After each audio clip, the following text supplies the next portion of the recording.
Every week we chat to ex-players, supporters and invited guests here on Belmont Banter.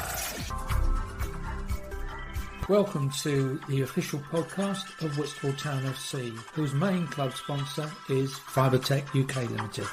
Hello everyone and welcome to Belmont Banter, and in this week's edition we've got, let's say an old friend, only in the sense that he's not been around in the UK for a while. 11 years since he last lived in the UK. It's Andy Skinner. Morning, Andy. How you going, Tony? Good to see you, mate. And Great you. to see you. And you. It's actually, just so you know, it's actually 14 years since I left England. Oh, wow. 14 years, yeah. Oh, right, okay. So cool. Where does the time go? Oh, I know, it's flown by, absolutely flown by. Your life out there now, you were telling me just now off air, it's just the golden place to live. Yeah, it's pretty good. The lifestyle's really nice. It's all outdoor living, which we like. It's quite warm most of the year. We do get our cold days. We get a bit of frost and that in the winter, but generally, if it's cold in the morning, it can still be quite warm and 15, 16 degrees in the afternoon. So it's a lovely place to be, yeah, it really is. So I understand the only downside for you is you're about 300 miles from the beach, aren't you? 300 yards. Top man. Yeah, it's a 2.5 minute walk to the end of my road, and then we're on the beach. That's lovely. It's beautiful. Yeah. And work-wise, you're quite happy work-wise? Yeah. So I'm a project manager for a security company. So I look after pretty much all of the I've done quite a lot of the large projects in and around Australia, or South Australia, should I say. I've just finished a project in the new casino that's been built. Wow. In the city. That was a 2-year project. So we just finished that one and got that over the line. We're just finishing off all the paperwork and commissioning there. So that's been a big job. But yeah, for the last 10 years, I've been working in and around South Australia. Done a little bit in the mines, which was quite good. Yeah, so it's been really good for me over here at the moment. Really good. That's fantastic. So the family's settled in well. And family-wise, what have you, girls, boys? How many you got? Got Ben. Ben's 28 now, and Leanna's 24. Oh my goodness me! I don't know if you can remember the two little ones that used to run around the ground. So I can. Incredible. Yeah, so Ben's he's a Class A electrician, and Leanna's a property manager for a real estate company. Oh, fantastic. And you mentioned Ben. How's Dad Ben? Yeah, he's good. Yeah, he's all right. He's coping well. He was playing golf still twice a week, but now I think you're in the lockdown and everything else, so that will be knocked on the head. But yeah, he's generally in good spirits, so he's good. He was a terrific supporter of you when you were playing, because he very rarely missed a game, did he? No, definitely, yeah. Pretty much never ever. My mum and my dad followed me everywhere, really, which was good. Like a lot of the lads had their mums and dads that followed them, which was good. But luckily for me, it meant I could bring my kids along. So it gave the missus a break for a few hours every Saturday and Sunday sometimes as well. So, they've always been a big supporter for me. It's been good. It was good. Okay. So, well, you just touched on Sundays as well, Sunday football. Let's go back to when you very first started playing. You're a Lordswood lad. Did you always live in Lordswood? Yeah, lived in Lordswood all my life. I was born in Gillingham, but moved there when I was 1 year old. And I started playing for Lordswood Kestrels. So Lordswood Sports and Social Club hadn't really been built. No. And Lordswood Kestrels was just a local team that one of the dads was getting together. And I went for trials one day when I was 10. And then pretty soon after that, Lordswood Sports and Social Club was started. And they still called them Lordswood Kestrels. And I played for them with my mate's dad was the manager. So from the age of 10 till I was 14, I played for Lordswood. And then I went to Real 60, which is another team, quite a big team club that was in and around the Medway towns until I was 16. And then played for Medway and with Jason Lillis and Ivan Haynes, to name a few, in my day, and Ian Docker. And then when I was 16, I trialled for Arsenal. And I never made it, obviously. And it pretty much broke me a little bit, really. I gave up football for 2 years and threw myself into golf until I was about 18. And then just by sheer chance, I was working with a guy that was the assistant manager at Maidstone United Reserves. And the manager then was Johnny Adams. Mm-hmm. I don't know if you know Johnny Adams. Remember the name, yeah. So anyway, he got me to go along and play for. He said he was the manager of a Sunday team in Maidstone called Merryworth. Never heard of them. They were a little village team. Went along on a Sunday morning, had a kick around, fell in love again, and then a week later, he got me to go training with Maidstone. And then, I played for him, got into the Maidstone reserves and played there for a season. And that's where it went again. So after that, I then went to Chatham. I had a season at Chatham when I would have been about, 19. Where did we go after that? After Chatham. Who was the manager at Chatham? Can you remember? Yeah, Arthur Irvine was the manager at Chatham then. And that was when they were in a little bit of the financial situation and the club was looking like it was going to go under. And but it survived, as we know. Yeah. I went from there. I then went to play for Oakwood in Maidstone, just back down into the local leagues, into the Kent League. Mark Lane was the goalkeeper back then for Oakwood. Believe it or not, we had some good players, and Steve Megson was another Gary Megson's cousin. Gary Megson used to play for. So, I played there for about 3 seasons, I think. And then we had some good success, won a few cups and leagues. And then I went to Lordswood. And in the following season, Lordswood applied to go into the Kent League, which they got accepted. Yeah. And I had a few seasons with Lordswood in the Kent League. And then I had a phone call from John Roseman and asking me if I'd like to come and play for Whitstable. And I said yes. But then I got a phone call from Steve Hearn from Chatham, who'd just been made the Chatham manager, and he wanted me to go and play for Chatham. So I decided to go and play for Chatham, and that was John Roseman was a little bit annoyed, as you can imagine. He was a fiery character. He actually came round my house one Saturday, and he said, "I've come to sign you to Whitstable." And I said, "Oh, there's a bit of a problem there, John." And he went, "Yeah, I know, you're going to sign for Chatham, aren't you?" So he'd obviously got wind of it. So suffice to say, I signed for Chatham that year, which was a good decision because we won the league, got promoted, and I didn't really fancy the travelling around. So John Roseman rang me again, and I said yes. And I'm not kidding when I say this, but I got a phone call from Jimmy Ward, who had just taken over at Maidstone. And he said, "I'd like you to come and play for me at Maidstone." And I just thought, I can't do it to Johnny twice. And I said no to Jimmy Ward and signed for Whitstable. So, and I knew Gary Allen as well. That was his number 2 down there. But I didn't know any of the other boys, to be fair, apart from when I played against them, obviously.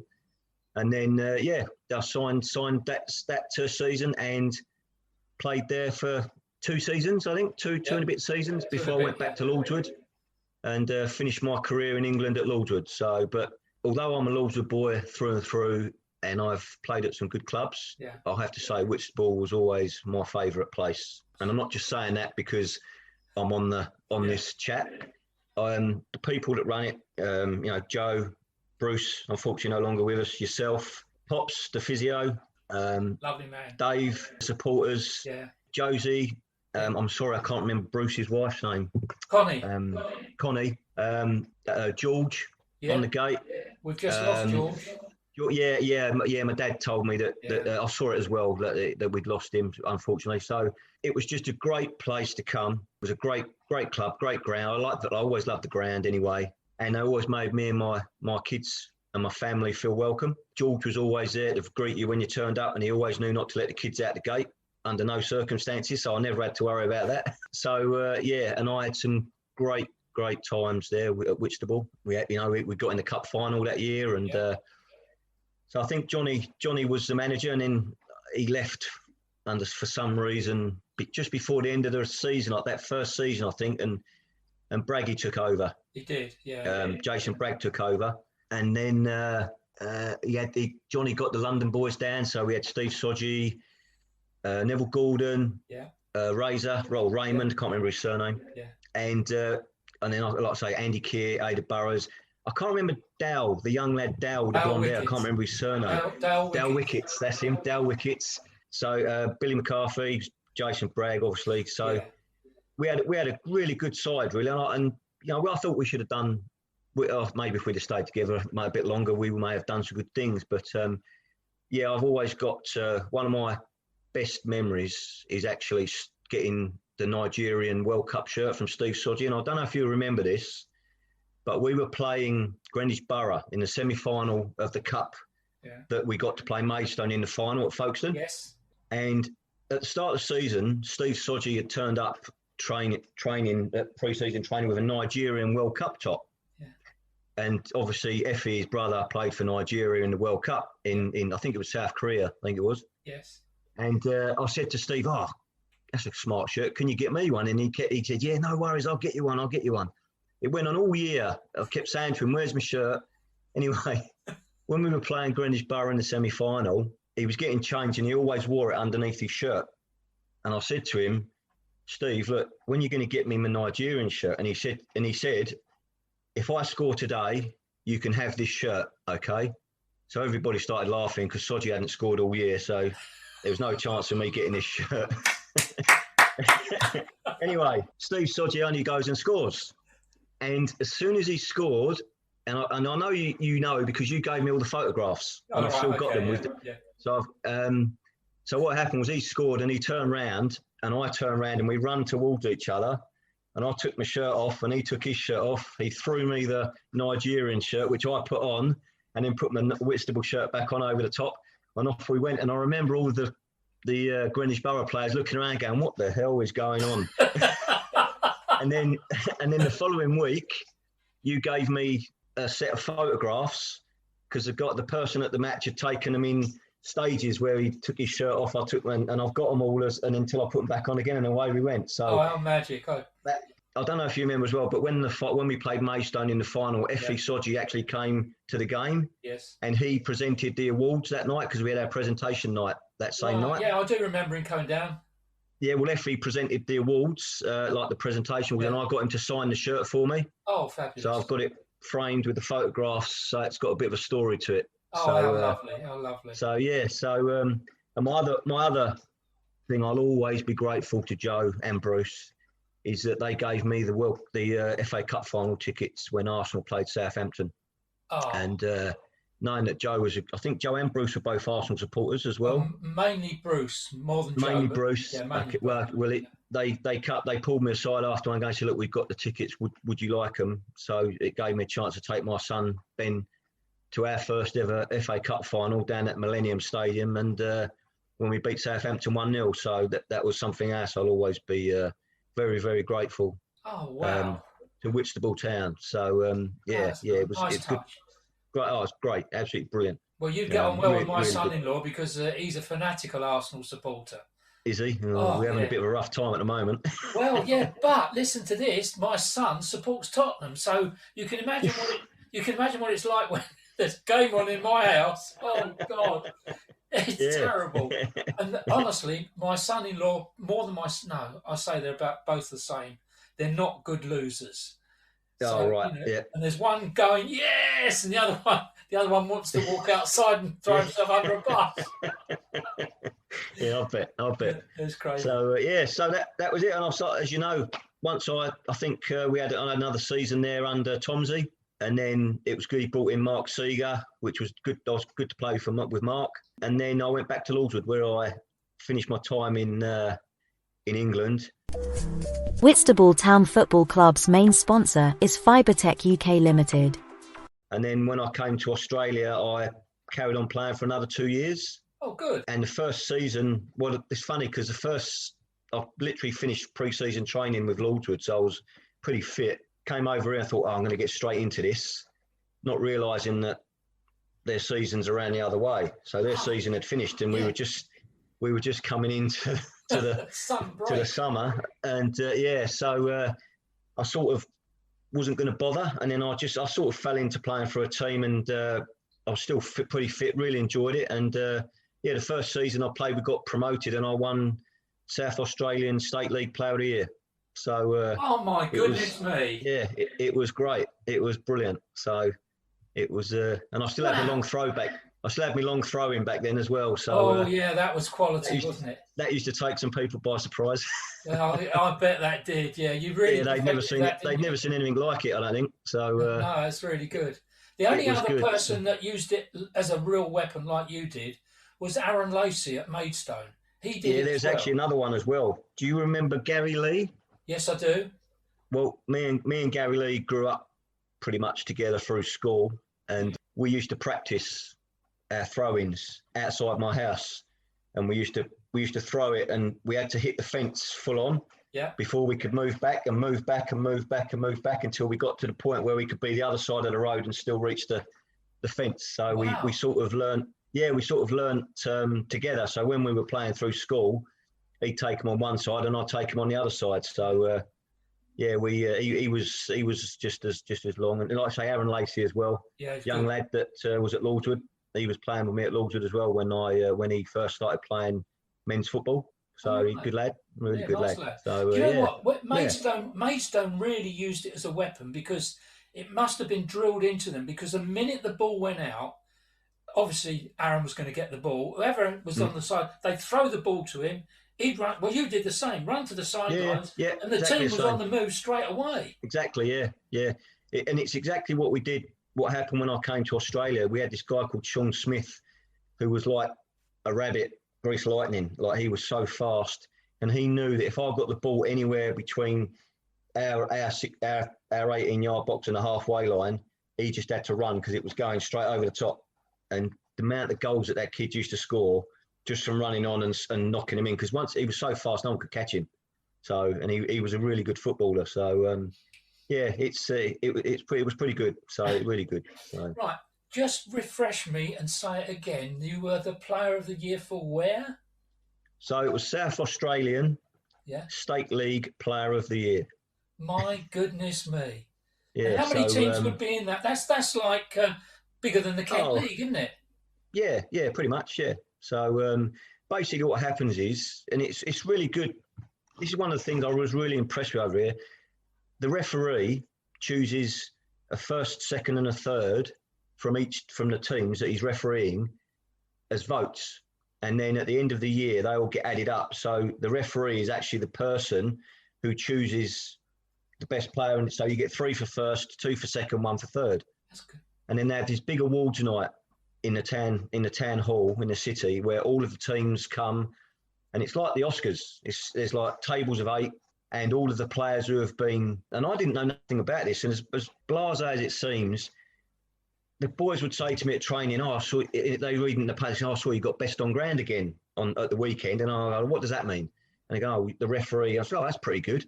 Didn't really think anything of it. And then when it got to the end of the season over, that the chairman come to me and said, "You've been invited to the end of year presentation night because you got the most votes in the club to go, so you get a free dinner." So I said to Tanya, "Do you want to come?" And she said, "Look, I used to hate going to the presentation nights in England because all the blokes would go up to the bar and no one would see you for the rest of the night. If you think I'm going to go to Australia, go somewhere where I know nobody, and you're just going to bugger off all night, you got another thing coming." And it was $95 to take her. So she said, "No, I won't go." I said, "Oh, that's fair enough." When I got there and I saw this, I was like, I can't believe it. It's like the Oscars. Like it was all sit down dinner. They show all of the games like the points, and they show a picture of the player, and it's going through, and I was just sitting there, and I was so what was going on, and I was so taken aback with the atmosphere and everything, and then I had Andy Skinner 3 points, blah blah. Anyway, got halfway through, and I had 21 points after 10 games, and when it got to the rest of them after the whole of the night, the person that comes second had 19 points, and I remember sitting there thinking, God, if I didn't play any more games for the rest of the season, I would have still had the most points. And I still wasn't aware what happens when this happens. And so I'm sitting there, and they've gone, this year's State League Player of the Year, Andy Skinner. And it had a picture on it. And I was sitting there thinking, oh, that's pretty cool. And my manager was looking at me, he's going, well, go on. I'm going, what do you mean? He says, you've got to go up to the stage. And that's when I was like, oh, God, what do you have to do? You have to walk all the way down up on the stage, and the medal's called the Ivan Milosevic medal. Now I don't know. He used to play. He used to play for Australia, but he was from Czech Republic back in the day, and so he was a professional footballer. And he sponsored this medal. So he actually presented you with the medal and the silver tray and everything. And I was sitting there thinking, oh God, what am I going to say? So just making it up on the fly. Thank you very much. Thank the sponsors. Trying to get out as quick as possible. And before I could go, they said, "Oh, Andy, before you go, look, we know you played in England. We'd like to know what it's like to play in the UK." So, of course, then you get into talking about, because we get to play in the FA Cup. Yes. And to them, that's like, they think when you've played in the FA Cup, you've played in the FA Cup, like the final. They don't realise it's 25 games just to get to play a team. And because Australia's just too big to have anything like that. Everything's really state-driven, apart from obviously the Adelaides and Melbourne Victory and that play each other in the National League. So it was like a question and answer session. And it was really, in the end, it was really good. I was like really enjoying myself. And you come off stage and then you do a television interview as well. So you're on TV. And then the next 2 days later, I got a phone call, said, "Oh, we want to do a radio interview. Can you be on your phone at this time?" So I was in my work van on the phone doing a radio interview. It was like bloody hell. It was amazing. Like, they do it properly. They really do it properly. It was pretty good. So it was a bit of a really good experience. So but as I say, retired now, but I still play. Oh, good for you. Good for you. I still play five-a-side twice a week. So, you know what, Andy? Just listening to you, then you're no big time Charlie. Like, you don't put yourself about as being the best of the best and all that sort of nonsense. No, I should imagine that really did blow your mind, didn't it?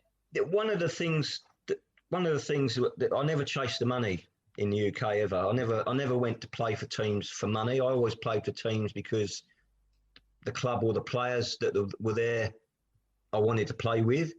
And it wasn't that, and everybody gets, everybody, they get offers, and it wasn't that I didn't get offers to go and play for other clubs, Sittingbourne, Dulwich Hamlets, Maidstone, and there was other clubs that put in 7 days for me when I was around, but it never interested me to go and play. I wanted to play with the people I knew, really. Yeah. Maybe that's a fault on my part, but I was never went just to play, let's go and play for them because they're going to pay you £200 a week or whatever, £200 a game. But would you really enjoy it as much? Maybe once you get to know the guys, but I was always a club and first. And that's one of the reasons that Whitstable was really in my heart, if you want, and Lordswood always will be.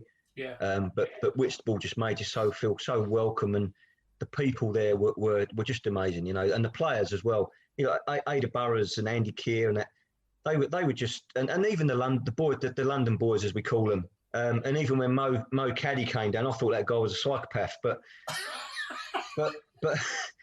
when you got to know him, and you went out with him, he was the best guy to hang around with. Like, he was a real good, like Sodgy and the boys. Like, when you used to go to a nightclub, and that was one of the other things. Like with Pops, if he knew we were going out, he always used to leave the gate on the latch. So when you come back, boys, do not get in your cars, come and sleep in the caravan in the garden for the night, and then you can go home in the morning, and that sort of thing, that really means a lot to the players, really, as well. So you can't put a price on that sort of stuff, can you? No, definitely not. And even with Lordswood, I grew up with all of the guys that run, Dave Sims, Ronnie Constantine, Alan Broad, Jimmy Day, Mickey Ryder, all of the guys that started Lordswood Club back in the day. And I grew up with them and their kids as well. So, and even like Ray Broad, when Ray Broad come to Whitstable he come down for a season. He was a Lordswood boy through and through. His dad, I was surprised his dad let him leave Whitstable and leave Lordswood and come to Whitstable, to be honest with you. But there you go, So he loved it as well while he was there. So that's fantastic. It's great times. I'm glad you've highlighted Lordswood again. Pleased that you spoke about Whitstable, but I always liked Lordswood as a club. Well run, nice people there. Always got a good welcome. Always got a good welcome. Definitely. And the pitch was always pretty decent, to be honest. Well, I mean, I don't, but that pitch, when I from 8, 9, 10, 11 years old, every Sunday morning before we did training, all of the teams up to the under-16s used to dig stones out of them pitches. So that I don't know if you know the history of that place, but all of those pitches were were woods. Were actually, that was a forest. All right. And Alan Broad, Jimmy Day, Mickey Ryder, they all cut the trees down and got it all cleared. And it originally used to be the cricket pitch. where the cricket pitch is now at the front of the clubhouse. Well, that used to be the cricket pitch and the football pitch. All together. And that whole area, we used to spend an hour every Sunday morning digging out flints. And if you actually walk around the outside of that pitch, you'll see mounds and mounds of flints where all the stones used to get taken to the side and thrown in a pit. So between the woods and the car park is all flints, all mounds of flints all around the outside. And that's how it became such a nice pitch. That's cool. Because we spent weeks, years digging out stones out of that ground. So and then obviously they bought the field behind it, and that's where the stadium is now. So I don't know if you. How long is it since you've been to the ground? Whitstables? No, Lordswood. Or Lordswood. Lordswood. I went there when I came back last year. Oh, you did. Oh, so you know now that they got a petanque pitch there, and just going into the. Oh, on the left hand side. On the left hand side. That's been there for years. That was there when I was there. Oh, was it? So that that was there when I was there. Yeah. All right. Okay. So those gravel petanque pitches on the left hand side as you walk in and then turn right into the gate. When you were mentioning the gravel, I thought, I know where a lot of that gravel's gone. Yes, it's down there. It was actually one of what we wanted to do was I wanted to come down to see Whitstable while I was there. Yeah. But I just didn't get time. I was only there for 7 days. Yeah. And you don't get it, do you? Well, there's a few guys I used to work with in Australia that went back to England, so I caught up with them, and that. Plus, I went to see Arsenal as well on the Sunday. No, it was 2-2 with Crystal Palace. Let's not even go there. The VAR killed that game. Forget that. VAR killed that game. They've got to get rid of VAR. Never seen anything like it. It was 2-2. It was 2-2, but it was a good day. It was not. It's the first time I've been to the Emirates as well, so never got to go while I was in England. So. My son-in-law took me there, and we ended up. He paid £50 for the tickets, and it was right up in the gods. I couldn't even see the pitch properly. I had to keep asking him because he knew all the players. I said, "Who's got the ball now?" Who's got the ball? Yeah. Well, I actually had tickets to the first ever game there, Dennis Bergkamp's testimonial, and it was the same day that my container was turning up to pack my house up to emigrate to Australia. Oh. So I couldn't go. No, I was gutted. My wife wouldn't let me go. We better cut it up shortly now. But I'll tell you what, Andy, that's been quite a trip, quite a journey. You have been on a journey, haven't you? Oh, it's been, like I say, football was always my life. I still, that not making. I've still got my letter to this day signed by Terry Neal, who was the Arsenal manager at the time, inviting me for the trial.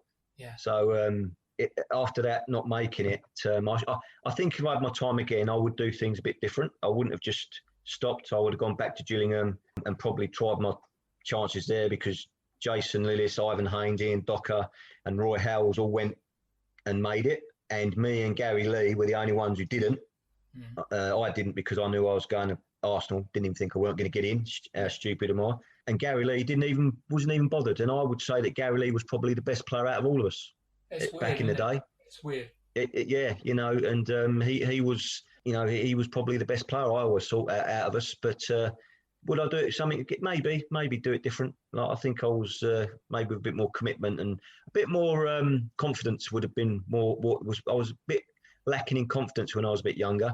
I was always worried about other players instead of worrying about myself.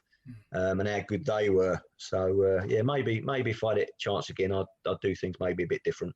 But you just, I've had quite a few. We've done over 30 of these now. One of the players was on, and he was highlighting exactly what you said.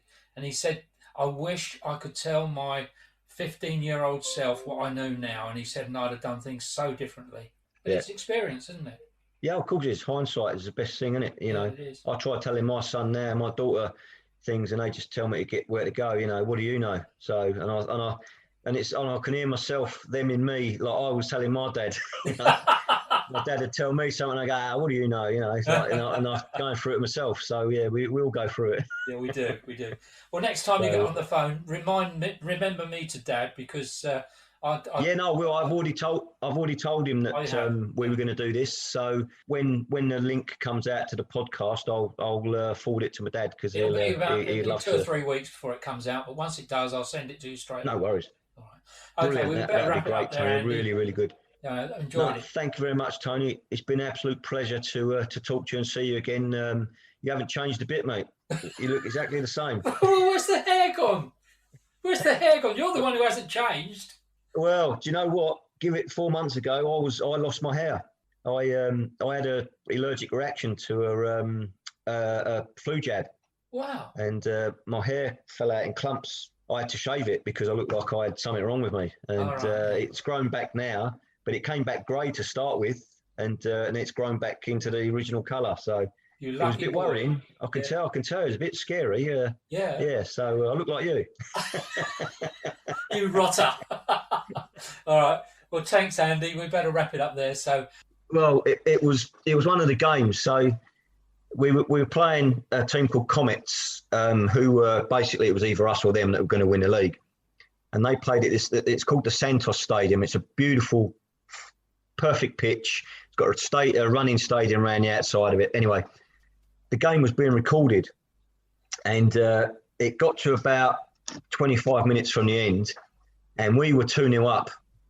And the ball's gone out for a goal kick. Now, I don't know if you can remember the old Wembley, but it used to have like 50 metres of no man's land between the back of the goal and the stand.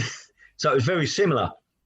So the ball went out for a goal kick, and it was on its way down about 45 metres away. And one of the youngsters he's gone, I'll get it. And he started running. And I said, no, stop. I said, I'll get it. Thought, use my experience, waste a bit of time. I'm going to walk. So I started to trot. And I was just trotting away, and something caught my eye to the left of me, and I turned around, and when I turned back, there was a training goal, and it was laying face down, so the back stanchion that usually on the ground was up the other way, about 6 foot high. Okay, and I've turned around, and then I've hit it straight on the fall, and it's took me straight off my feet, bang on the floor, and I'm laying there. And I was lying out, and I just thought, you idiot. And I thought, I can't feel anything stinging, so I haven't cut my head open. And all I could hear was some people laughing in the stand, right? Yeah. So I've got up after they've come out. I had this massive egg on my forehead, like stuck out a mile. And the physio's come running on, and he's gone, Andy, and he was a Spanish fella called Carlos. He's gone, Andy, he says, you all right, you all right? And he said, oh my God. I said, what's up? He said, you got an egg on your head. And he said, how many fingers have I got up? And he had 2 fingers. I said, 5. And he's gone, oh my God, call an ambulance. And I said, I'm joking, I'm all right. I'm just joking. So anyway, the game's gone on, game's finished. We won 3-0 in the end. Anyway, the game that they decided to show at the awards night is this game. And I'm thinking to myself straight away, oh no! And it was about halfway through the night, and I'm thinking, oh no, this is going to be embarrassing. Luckily, it didn't make the cut, so good. I got to see it. Well, I'm glad. It was a bit embarrassing. Yeah, I can imagine. I'm glad you told that. That's really nice. All right, I'll stop that now. That's the second recording. From me here at Belmont Banter and Andy Skinner, the other side of the world, literally the other side of the world. Yeah, thank you very much. Great chat, Andy. I thoroughly enjoyed it. This is going to make people smile. It really will. Yeah, and give my best to everybody down there, won't you, please? And pass on my regards to everybody down at Whitstable. And I promise that when I come back next time, I'm going to come down and see everybody. I don't need to say it. You've just said it, mate. Well done. Lovely. Thanks, Tony. Very much. Thanks very much, everyone, from me and Andy, and I'll see you again soon. Cheers. Thanks, Tony. See you, mate. Whitstable Town Football Club's main sponsor is Fibertech UK Limited. They are providers of optical fibre services to the telecoms industry, specialising in optical fibre provision, local and long haul. We offer a full turnkey solution to our clients throughout London and the south of England. Contact us through the website for more details. Your host, Tony Rouse, every week on Belmont Banter for news about local football in Kent and beyond. I do hope that you've enjoyed today's episode of Belmont Banter. Don't forget there's a new episode out every week which comes out on a Sunday night, early Monday morning. And you can leave your suggestions for a guest to invite at the end. And leave a like, and don't forget to pass it on to all your mates. Cheers!